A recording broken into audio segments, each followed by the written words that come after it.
Antoine, bonsoir, comment vas-tu? Est-ce que tu m'entends? Sa- Salut Raphaël, ça va très bien, je t'entends impeccable. Et toi, ça va, tu m'entends? Alors, je t'entends très bien. J'ai eu très peur en voyant l'image un peu pixelisée. Je vois qu'on. Alors, vu que tu es loin, parce que tu vis au Brésil, on va avoir peut-être un petit décalage de quelques secondes.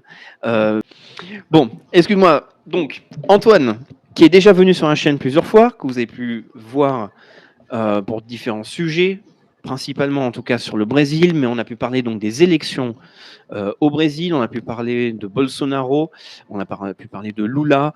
Ça a toujours été des entretiens extrêmement intéressants sur des sujets qui sont peu connus. On oublie un petit peu le Brésil alors que c'est un pays extrêmement important. Si vous suivez les travaux d'Antoine Bachelard-Sénat, vous pouvez voir l'importance du Brésil en termes de production de ressources naturelles, de ressources stratégiques et aussi des puissances pareil, qui œuvrent pour amener de la déstabilisation politique. Et on a pu voir avec l'élection de Lula et certaines actualités, dont une actualité qui va faire la chronique de notre camarade Antoine, montrer un niveau de corruption absolument impressionnant.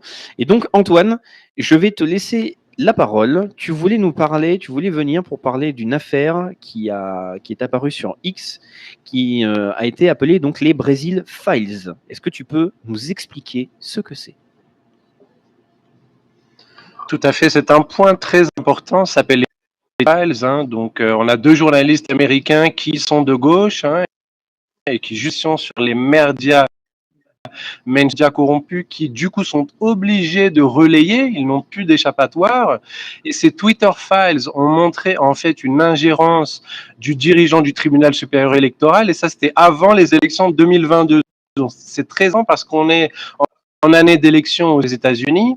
Et donc, c'est quelque chose qui montre au monde entier, et les médias mainstream sont obligés de le relayer, de montrer le fait que, en fait, les médias que l'on connaît comme Instagram, comme Facebook, comme Twitter, aussi les navigateurs comme Google, en fait, reçoivent des demandes de l'état profond, et on va expliquer justement à certaines personnes qui attendaient que Bolsonaro, que Trump se libère tout de suite de l'état profond, on va leur expliquer que ça prend du temps et que la population doit être exposée à ça, la population doit comprendre que les médias sont impliqués, et de plus en plus de personnes doivent être conscients de ça. Donc c'est une opération de communication vraiment très, très puissante, parce que les médias sont obligés maintenant de relayer et sont devant les faits, sont mis au pied du mur et sont obligés de relayer ça. C'est pour ça que ça fait un scandale, que ça fait un buzz international. Et même les médias de gauche ici au Brésil, que ce soit Folha de São Paulo, au Globe, et au niveau international ici, ça retombe. On a par exemple le Wall Street Journal qui est aussi en train de relayer en expliquant que le directeur supérieur électoral est à la fois la victime, le juge et qui accuse. Donc, ils sont en train de montrer cette aberration et de montrer tout ce qui a été fait avant les élections 2022 et qu'on va relayer. Donc, déjà, ça, c'est une première introduction. C'est véritablement une bombe alors qu'on est dans l'année des élections de Trump, pour montrer que au niveau médiatique, les médias ont un biais, et ceux qui ne s'en étaient pas encore rendus compte, de personnes qui étaient de gauche, et donc deux journalistes qui ont relayé ces Twitter files, qui sont des journalistes de gauche, et donc qui ont fait le buzz, parce que ceux qui étaient de gauche, ce sont des journalistes qui ne sont pas pro-Bolsonaro, et donc c'est vraiment quelque chose d'explosif. Voilà, est-ce que déjà tu veux réagir un petit peu là-dessus, Raphaël, et puis je rentrerai dans le vif du sujet en expliquant pas à pas quels sont ces Twitter files, donc ces documents qui ont été révélés, et détailler un petit peu tout ça. Mais je vais pouvoir en fait te laisser tout simplement continuer parce que et j'aimerais qu'on ait un petit peu plus donc de contextualisation parce que je sais que là tu vas parler de certaines personnes qui peuvent être méconnues à l'international mais qui vont être des personnages donc centraux de ces fameux Brésil Files. Donc si tu penses qu'il y a peut-être des éléments, imagine comme moi un parfait novice qui doit essayer de comprendre un petit peu les enjeux qu'il peut y avoir actuellement au Brésil. Parce que là on va parler par exemple du système judiciaire en fait. Peut-être que s'il y a des éléments à apporter pour essayer de comprendre, comme j'ai essayé d'expliquer tant bien que mal tout à l'heure, les différences qu'il peut y avoir aux États-Unis et en France, et ben peut-être que je peux tester au moins préparer certaines contextualisations des personnages qui vont être abordés, parce parce que sinon ça peut faire pas mal d'informations et il ne pourrait peut-être pas forcément mesurer l'ampleur, en fait, de cette affaire-là. Voilà, c'est pour ça que j'ai expliqué en introduction que c'est vraiment un choc au niveau médiatique que les médias sont obligés de relayer. C'est ce qui a été fait. Donc ça, c'est le point le plus important, le point sur lequel il faut réfléchir et que l'on constate. Les médias mainstream sont obligés de le relayer. Donc voilà, ça a commencé par un tweet de Mike Schulenberg. Donc c'est un journaliste américain qui a relayé les dossiers de Twitter. Twitter l'avait déjà fait sur différents thèmes en expliquant la corruption à l'intérieur de Twitter durant les dernières élections sous Trump, et notamment concernant l'ordinateur, le laptop de Hunter Biden. Donc ça avait été il y avait une pression du FBI, les informations ne soient pas relayées dans les médias et que les comptes. Donc là, on va plus loin dans les Twitter files. Elon Musk ensuite a relayé et a donné tous les détails. Et on a même récemment, hier, le directeur juridique du Brésil qui a demandé, il a pris sa démission en fait, il est parti parce qu'il a eu vraiment trop de pression et il était menacé aussi d'être emprisonné, sachant que celui qui dirige ici le tribunal supérieur électoral a déjà des centaines de personnes. Très bien, donc gardez ça en tête, que réellement c'est un choc médiatique et que les médias ont été obligés communication pour, si vous voulez, hameçonner les médias et que les médias soient obligés de relayer ces informations. Donc, quels sont ces Twitter files en fait? Elles révèlent comment le juge de la Cour suprême au Brésil, Alexandre de Moraes, a fait pression sur Twitter, sur WhatsApp, sur Instagram, sur Facebook, pour que ces journalistes pro-Bolsonaro. Mais le problème, c'est que ça a été fait de façon illégale, si vous voulez. Il les a menacés. Alors, il ne leur donnait pas accès au dossier. Il ne disait pas pourquoi ces personnes devaient être bloquées sur quel tweet. Il ne donnait pas les détails. Il leur disait, si vous ne faites pas tout de suite, en 2 heures, vous allez avoir des amendes extrêmement élevées et vous êtes obligé, en plus, de me donner le personnel de cette personne, qui ont été fuités, parce qu'ils ont été menacés, et donc les fonctionnaires étaient obligés de relayer ça. Par contre, Twitter a dit non. Twitter n'a pas accepté de passer ces informations comme le faisait comme Instagram, Facebook, oui, Google aussi qui donnait des informations. Donc voilà, mais Twitter a dit non. Twitter Brésil a dit non, c'est pas constitutionnel. Ici, ce qu'on appelle le marco civil d'Internet, qui est, si vous voulez, la libre Internet ici, qui fait partie de la constitution brésilienne. Et donc, Twitter Brésil a dit non, nous on donnera pas ces informations personnelles, et on veut aussi avoir accès aux détails du procès. On bloque pas directement, on aimerait avoir plus de détails, plus d'informations, et ça, c'est pas donné. Et c'est que ça a culminé avant l'élection de 2022.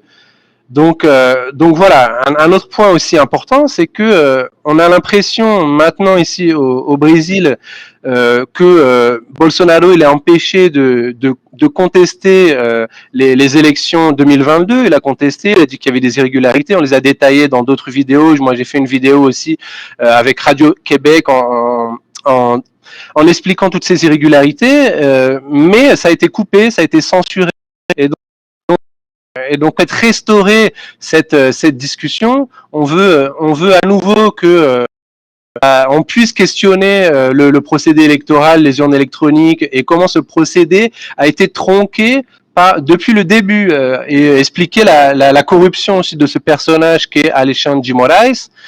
Alexandre de Moraes, c'est un avocat qui a travaillé pour les narcos ici au Brésil. Il a été nommé, comme les autres ministres de la Cour suprême, par le parti de Lula a un biais ici politique total et une censure totale. Tous les journalistes pro-Bolsonaro ont été censurés, certains ont été emprisonnés. Je peux détailler justement dans ces Twitter Files, il détaille qui a été emprisonné, des députés aussi comme Daniel Silveira, on a Philippe Martins, on a Roberto Jeffers, on a le lieu et d'autres inconnus aussi qui manifestaient. On a un parallèle aussi intéressant à faire avec les États-Unis parce que on a une censure très forte aussi qui a été faite de Twitter. On se rappelle à l'époque au mois de janvier lorsque Trump disait restez chez vous, nous sommes le parti de l'ordre, ne cassez pas, et on sait qu'il y a eu des black blocs qui sont allés casser.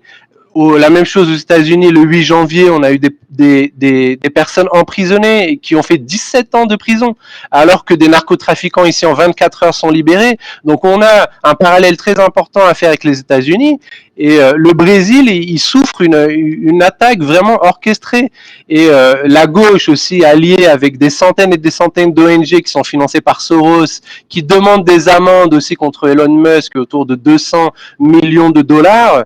Donc on se rend vraiment bien compte du comment était premièrement au niveau médiatique des campagnes électorales aussi de radio qui n'ont pas été diffusées. Le directeur du tribunal supérieur électoral n'a pas partagé pour les radios du Nord des campagnes radio pour Bolsonaro, il a seulement partagé les campagnes radio pour Lula.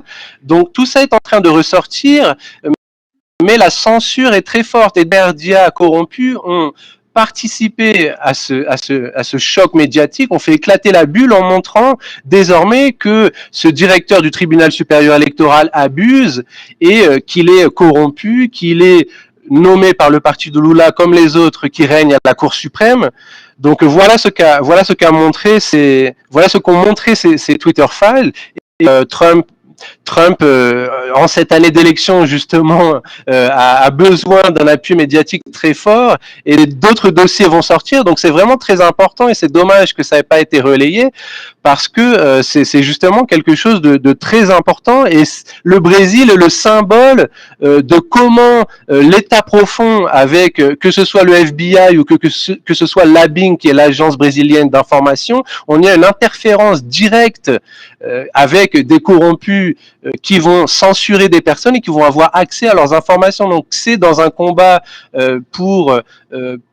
pour tout le monde, dans d'autres pays aussi, vous devez vous inspirer de ce combat pour la privacité de vos données sur Internet. Et donc le Sénat aussi a invité ses députés à présenter les Twitter Files. Donc c'est devenu quelque chose de sérieux ici au Brésil. Donc c'est vraiment un point très très très important à relayer. Voilà, on a énormément de journalistes aussi qui sont exilés aux États-Unis, une juge aussi qui est exilée aux États-Unis. On a un cas très important d'un député fédéral qui est emprisonné, Daniel Lucedis, qui a attaqué fortement ce directeur du tribunal supérieur électoral qui a dit qu'il travaillait pour des narcos et qui est emprisonné. Encore à ce jour, il est emprisonné. Bolsonaro lui-même avait donné, l'avait libéré, l'avait gracié, mais Alexandre de Moraes est revenu à l'attaque et l'a remis à nouveau en prison. N'a pas respecté la grâce qu'avait donnée Bolsonaro. On a son avocat qui fait une longue déclaration en expliquant que il y a une diffamation qui a été faite, il y a une persécution qui a été montrée, qui a été expliquée. Il montre que c'est un système pénal qui n'a pas donné accès aux éléments de l'enquête. L'avocat n'a pas eu accès à ce qui est reproché aux députés. Donc on a, si vous voulez, les médias qui participent dans un premier point en montrant que ces députés, ces journalistes sont fascistes entre guillemets, justement, et les caractérisent avec des adjectifs péjoratifs, ces médias mainstream. Et ensuite, vous avez la justice aux ordres qui va justement continuer dans le même sens. Et donc, il n'y a pas d'alternative, il n'y a pas de parole pour les pro-Bolsonaro et c'est terrible. Et Elon Musk lui-même l'a expliqué, beaucoup de gauchistes aujourd'hui se réveillent médias mainstream se rendent compte que si vous censurez la parole libre et les faits, vous n'êtes pas progressiste, en fait, vous êtes un tyran. Et ça, c'est en train d'apparaître. Et ça, c'est un changement dans les mentalités très fort, et c'est quelque chose qui est en train d'apparaître. Tucker Carlson lui-même avait montré que le président Lula avait pris le pouvoir en appui avec la CI. Vraiment, l'état profond aujourd'hui qui apparaît, et ses liens avec les narcos, ses liens avec le directeur du tribunal supérieur électoral. Et donc, ce sont des dossiers vraiment explosifs et qui devraient résonner dans le monde entier. Parce que Lula demande la censure des médias, Biden aux États-Unis, de même, il fait pression sur les big tech, pour retirer des comptes, pour retirer des contenus. Donc, les parallèles entre les États-Unis et le Brésil est vraiment extrême. Et la majorité des médias sociaux sont contrôlés encore par les gauchistes, à part Twitter, mais sur Twitter, il y a vraiment si vous voulez, pression judiciaire aussi qu'on a vu aux États-Unis, avec extrêmement élevé aussi que Trump, mais il a réussi quand même à ne pas avoir payé cette amende. Mais on a une persécution ici au Brésil. Le Brésil devait faire hier une live, un space avec Elon Musk, justement, mais ça a été mis à plus tard en Iran, mais ils vont faire un space à nouveau lundi ou mardi prochain. Et justement, lui, il est persécuté. La dernière fois, il s'est baladé en jet ski, et le fait de se balader en jet ski, eh ben, il a reçu une enquête, une investigation de par la ministre du milieu du milieu ambiant, si vous voulez, de l'environnement ici au Brésil, comme quoi il avait dérangé une baleine. C'est tellement absurde. Vous vous rendez compte de la persécution ici qu'il a à faire. Pourquoi? Pour faire les manchettes des journaux toutes les semaines en le montrant comme quelqu'un qui ne respecte pas l'environnement, alors qu'au mois de février, est-ce que vous avez entendu parler qu'on a 400% d'augmentation dans la déforestation ici au Brésil sous Lula? 400% d'augmentation de déforestation, non. Donc il y a un vrai combat médiatique à mener, et c'est ce que fait exploser ces Twitter Files. Et donc c'est quelque chose de sérieux, parce que les employés sont menacés d'être arrêtés. On a un tweet de Elon Musk qui nous dit que les employés de Twitter Brésil ont besoin d'être déplacés dans un autre pays parce menacés d'être arrêtés. Donc ça, c'était un tweet du 8 avril. Il explique ensuite que Alexandre de Moraes, en le nommant directement, lui répondant qu'il fait une censure qui viole la loi et qui viole la Constitution, donc il l'expose, et des médias de gauche, je vous l'expliquais, comme le Wall Street Journal, commencent eux aussi à se rendre compte et à dénoncer et à dire que c'est exagéré, que cet Alexandre de Moraes réellement est dans la tyrannie et dans la censure, et que ce n'est pas démocratique. Donc même les médias mainstream comme le Wall Street Journal commencent à dénoncer aussi le fait que Alexandre de Moraes est dans le même temps celui qui accuse, celui qui juge et la victime. On a même des tweets anciens du PT Brasil qui est de Lula qui le fait que Alexandre de Moraes travaillait pour des narcotrafiquants. Donc on voit que eux-mêmes n'ont plus à maintenir cette censure. Et dans cette année d'élection américaine de 2022, c'est un point vraiment très clé et très important. Voilà. En plus de lui, on a la majorité des ministres de la Cour suprême au Brésil qui sont indiqués. Donc on n'a pas de contrepoids, on n'a pas d'équilibre ici au Brésil. On a le nouveau ministre de la Cour suprême, là aussi indiqué par Lula. Il a été gouverneur durant la pandémie. Scandale, il a des casseroles de corruption parce qu'il a dépensé des millions en équipements sous des faux noms pour des fausses entreprises, pour des faux ventilateurs pour lesquels il n'a pas encore été condamné. Mais tout ça, ça commence à ressortir, c'est juste la pointe de l'iceberg. Donc ce sont des dossiers, voilà, vraiment très importants. Pour développer un petit peu plus aussi sur en fait, le gros vilain, si vous voulez, ça pourrait vraiment être un personnage de film, cet Alexandre de Moraes, et il a d'ailleurs fait l'objet de mèmes de Elon Musk, qu'il a présenté comme un Darth Vader, et aussi le vilain de Harry Potter. Il l'a montré en montage avec sa photo, donc regardez un petit peu sur Twitter. Mais c'est vraiment dommage, cet Alexandre de Moraes qui a travaillé pour les narcos au Brésil. Et pour 2 petites minutes son parcours, son prédécesseur, en fait, il a péri dans un mystérieux accident d'avion après avoir autorisé une enquête sur des dizaines de politiciens pour corruption en 2017 dans l'opération Car Wash. Donc son prédécesseur, c'est Zavascki, il devait se prononcer sur l'éligibilité des témoignages de 77 dirigeants d'Odebrecht. Donc c'est une entreprise immobilière qui a été condamnée pour corruption et qui a fait condamner Lula. Et donc il y avait 70 ans qui devaient négocier un plaidoyer. Le nombre de personnalités du Brésil et aussi les voisins latino-américains. Et ça, c'est le Guardian qui rapporte ça. Donc encore un média mainstream qui est obligé de relayer. Et selon d'autres rapports, le vol suggère qu'il n'y a eu aucun dysfonctionnement, les communications avec le pilote indiquent aucune difficulté. Et donc, Alexandre de Moraes, celui qui dirige actuellement le tribunal supérieur électoral, a été nommé remplaçant de Temer, alors qu'il était ministre de la Justice, de la Sécurité publique du gouvernement de Temer. Et avant sa nomination en 2016, Moraes, en plus, il a fait l'objet d'un hacker. En fait, il y avait un hacker qui tentait de faire chanter le président Temer. Temer, si vous voulez, c'est celui qu'il a assumé après Dilma Rousseff. Donc, c'était le vice de Dilma Rousseff. Et en fait, il y avait un hacker qui essayait de faire chanter le président avec il avait des photos Temer, et en fait Alexandre de Moraes, il est entré en action à la demande de Temer, et il a immédiatement, donc si vous voulez, Temer, il a une grosse dette envers le pouvoir judiciaire, et donc Alexandre de Moraes, ce directeur de la Cour suprême du Brésil, eh ben, il arrive à faire pression, et même Elon Musk, justement, il a blagué, il a dit Alexandre de Moraes, il tient en laisse, en fait, il tient en laisse Lula. Lula, il est tenu.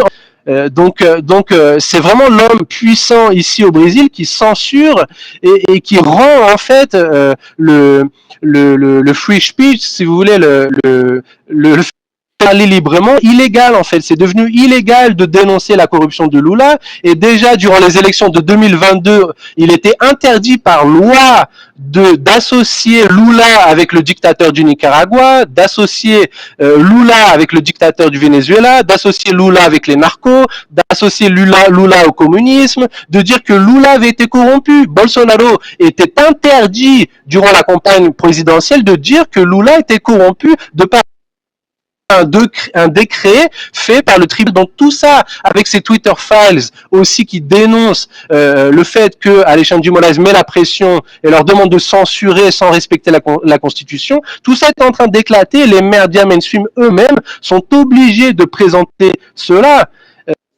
Donc, de demander de la transparence, et c'est ce qu'on veut dans cette année des élections. Il y a eu le laptop de cette année, c'est les élections pour Trump. Il va y avoir d'autres dossiers qui vont sortir, et donc il y a un compte Twitter et le dernier recoin où on peut avoir une liberté d'expression, et donc il faut se battre et jouer parole. C'est ça qui donne de la vraie idée pour ils ne mentent pas sur nous. Il aussi le fait de devoir lutter contre la réalité, en fait. Nous, on est du côté de la réalité, du côté de la raison. On montre simplement la réalité, nous, on ne ment pas. Donc, en plus de devoir nous combattre, ils ont le devoir aussi de mentir. Donc, c'est plus de boulot pour eux. Ils doivent convaincre aussi les personnes qu'ils ont raison, alors que les faits montrent que non. Donc du coup, ils essaient de réécrire l'histoire, ils essaient de contrôler les mots, le langage. Donc c'est une guerre psychologique, et on est dans cette guerre, voilà, terrible actuellement, qui est relayée par les médias mainstream. Donc je peux apporter d'autres éléments aussi. Et Trump aussi continuait d'expliquer. Il a relayé tout ça sur Truth Social. Et ils ont 42 cas, par exemple, d'ouverts Twitter Files Brésil. Ils n'ont pas été répondus, donc ils demandent à avoir accès à tout le dossier. Ils n'ont pas de réponse. Ils ont fait 3 motions pour avoir plus d'indications sur les cas. Ils n'ont pas d'explication. Donc on leur demande de censurer. Donc ils demandent, mais pourquoi on doit censurer? Qu'est-ce qu'il leur est reproché? Expliquez-nous. Il dit, écoutez, si vous bloquez pas dans 2 heures, vous avez une amende, vous devez bloquer et nous donner accès au téléphone, nous donner accès à leurs données, leur nom, et si vous donnez pas tout ça, dans 2 heures, vous avez une amende. Et ça a été relayé.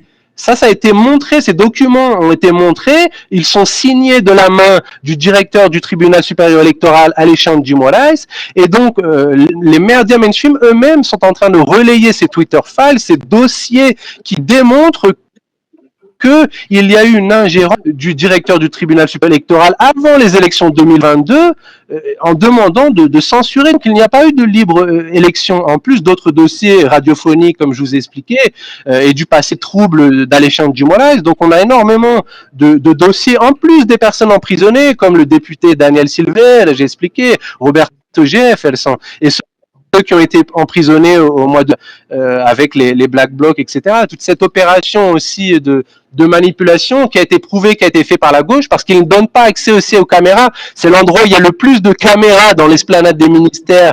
Vous savez, après l'élection où il y a eu ces manifestations-là au Brésil, ils n'ont pas voulu donner accès à tout. Donc là aussi, on a les médias qui vous disaient que c'était une manifestation pro-Bolsonaro. Ils ont tout cassé, alors que c'est l'inverse, c'est comme aux États-Unis. Donc ça aussi, ça commence à sortir. Si encore qui vont sortir. Les journalistes aussi répondent à Musk. Hein. Par exemple, il y avait un journaliste qui s'appelle Alan dos Santos qui a été obligé de s'exiler aux États-Unis. Et lui, comme il n'arrivait pas à ouvrir de compte sur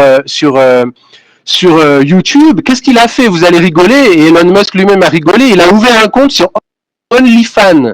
Il a, si j'ouvre un compte sur OnlyFans, alors ils vont quand même pas me censurer. Alors il blaguait, il disait, mais j'ai fait seulement journalisme sur OnlyFans. Les gens payaient à mes vidéos de journalisme. Eh bien, dites-vous bien que OnlyFans eux-mêmes l'ont bloqué. Bon, on sait qui détient aussi OnlyFans. Allez chercher un petit peu et vous verrez qui détient OnlyFans. Mais voilà, c'est un petit peu rigolo. Et là-dessus, Elon Musk avait justement rigolé.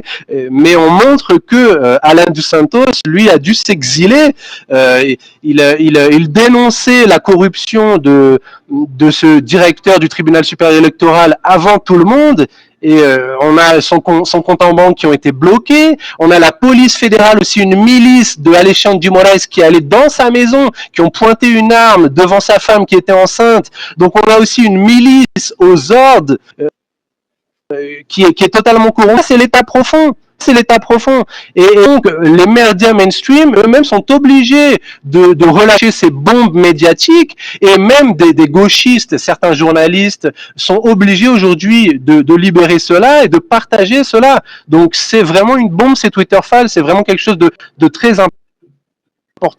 On a aussi des youtubeurs célèbres de gauche comme Felipe Neto ici au Brésil qui participaient de la censure. Ils avaient des contacts directs avec des fonctionnaires de Twitter, donc ça aussi ça a été dénoncé.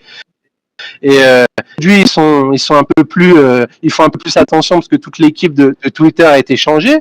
Mais voilà, donc pour résumer en fait, les gens doivent savoir, et c'est quelque chose d'intéressant aussi dans d'autres pays pour vous faire valoir vos droits. Les gens doivent savoir pourquoi leur compte de réseaux sociaux est bloqué, pourquoi ils font l'objet d'une enquête et bénéficier d'une procédure régulière pour se défendre devant un tribunal public.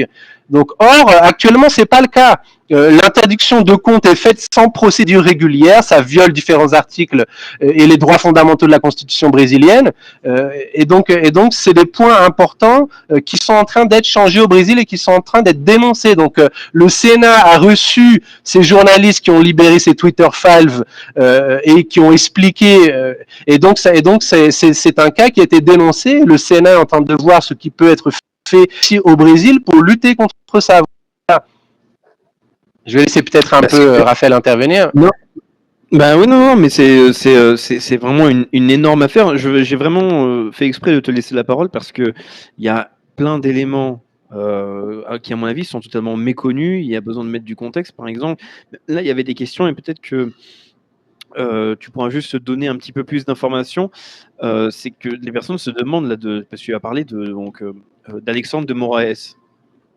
Il y a des personnes qui se demandent, mais comment cette personne-là peut avoir autant de pouvoir? Bah, j'ai expliqué un petit peu en disant qu'il tient en laisse Lula.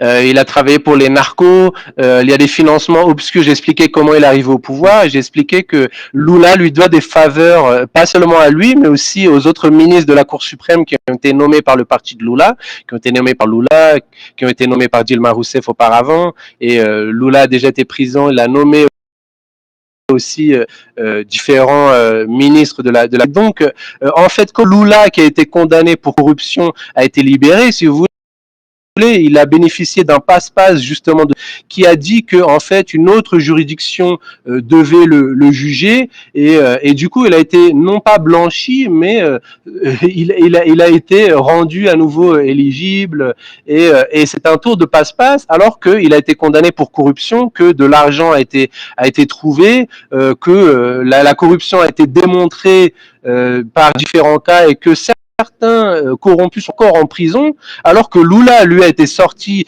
via ce tour de passe-passe de la Cour suprême qui l'ont libéré et qui l'ont rendu à nouveau éligible. Donc déjà, ce point, c'est terrible. Et ce point a été censuré par les médias mainstream. Donc ce point devrait aussi être mis à nouveau en avant. Et, mais pour rebondir aussi sur un autre petit point rigolo, par exemple, Elon Musk clash directement Alejandro Guimaraes, le directeur du tribunal supérieur électoral, et il demande aussi aux gauchistes de se questionner sur certains mots, par exemple extrême droite, par exemple désinformation, et il pousse le débat sur la désinformation, et donc le débat sur la désinformation s'est invité au Sénat. Il explique par exemple avec un mème de cette façon-là dans une rencontre, si vous voulez, un peu de psychanalyse, où lui est assis dans une salle avec Alejandro Guimaraes et lui dit dis-moi Alexandre, est-ce que la désinformation est dans la salle avec nous en ce moment-là? Donc de façon humoristique, il montre que certains mots comme désinformation, extrême droite sont vides de sens et doivent être remis sur le devant de la scène, et certains médias sont en train de le faire à nouveau, comme le Wall Street Journal, je l'expliquais, d'autres journaux de gauche ici au Brésil qui sont obligés de mettre ce débat-là à nouveau sur le devant de la table et de ne pas se cacher derrière ces mots vides. Donc il y a le débat aussi des élections de 2022 où un spécialiste d'algorithmique en Argentine avait dénoncé le fait que les élections brésiliennes avaient été volées et son compte avait été retiré aussi. Il revient à la charge. Il a été relayé aussi par Elon Musk. On a vu une rencontre aussi très intéressante d'Elon Musk avec Bolsonaro. Sachez que Elon Musk a lancé énormément de satellites ici en Amazonie. Et moi d'ailleurs, je vais sortir un livre l'année prochaine sur l'Amazonie qui s'appelle De qui protéger l'Amazonie, en expliquant qu'il y a une désinformation, que la démarcation des terres en fait est faite pour que certaines entreprises volent les richesses minières, et donc c'est ce qu'aussi vont servir de contrôle et vont servir d'analyse et vont pouvoir montrer par des faits qu'il y a certaines zones où vous avez des activités illégales mais qui sont protégées, certaines lois qui ont été faites pour que l'armée dans certaines zones illégales d'extraction minière. Donc Elon Musk est très important là-dessus et quelqu'un de clé, pas seulement au niveau de Twitter, mais aussi au niveau des satellites qui sont cruciaux. Sachez aussi que la France a la plus grande frontière au niveau de la Guyane avec le Brésil. Donc là-dessus aussi, on sait que Macron récemment est allé en Amazonie. Moi, j'avais fait une interview qui va sortir bientôt avec le Médian 442 en expliquant que pourquoi Macron est allé en fait signer des accords et visiter des business illégaux des Rothschild ici au Brésil. Donc plein de dossiers qui demandent d'être montrés, qui vont sortir peu à peu. Vraiment de choses à dire. Eh bien, merci pour toutes ces informations, Antoine. C'est vrai qu'il y a énormément à dire. De toute façon, est-ce que c'est, par exemple, pour les Brésiliens, si les personnes sont intéressées, souhaiteraient vraiment creuser un petit peu plus ou récupérer un maximum d'informations, mais est-ce que c'est comme pour les Twitter Files, où on avait vu donc Matt Taibbi poster justement énormément de documents qui ont ensuite été synthétisés pour pouvoir être retrouvé. Est-ce qu'on peut retrouver ça facilement? Ensuite, tu as parlé de ton nouveau livre qui nous permettra de mieux comprendre en fait les enjeux en Amazonie. Si tu peux rappeler un petit peu quand est-ce que il va sortir. Et puis après, il est prévu pour l'année prochaine, mais normalement, ouais. Donc, je te laisse juste répondre à ça. Si tu as après un dernier mot de conclusion, on va la limite de temps. Je vais pouvoir après faire une micro-pause. Alors, ceux qui veulent vraiment des détails sur les Tweetfiles Brasil, vous pouvez rentrer sur twitterfilesbrasil.com. Alors, c'est Brasil avec un Z comme en anglais. Hein. Twitterfiles Brasil, BRAZIL.com. Donc, twitterfilesbrasil.com. Donc, c'est en portugais et en anglais. Si vous voulez en anglais, vous cliquez. Vous utilisez aussi, si vous voulez, Google pour traduire directement la page pour ceux qui ne parlent pas anglais.